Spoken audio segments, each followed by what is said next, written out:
Hello sa inyo guys. So ngayon guys, magluluto tayo guys ng adobong baboy. So ginisa-gisa na natin yung bawang tsaka yung baboy.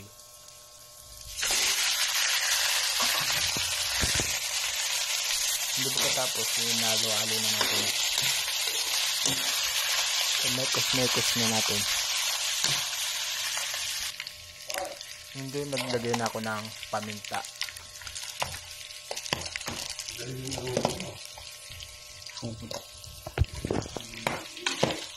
Pagkatapos na halo-haloin natin, tapos naglagay na ako ng Cerberus 1 suka.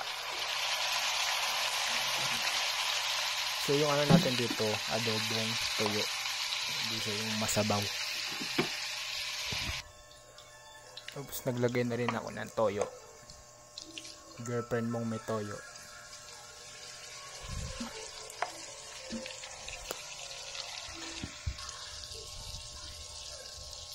And then pagkatapos yun na siya. Okay na siya guys. Pwede tayong kumain. Yung salamat sa panonood niyo.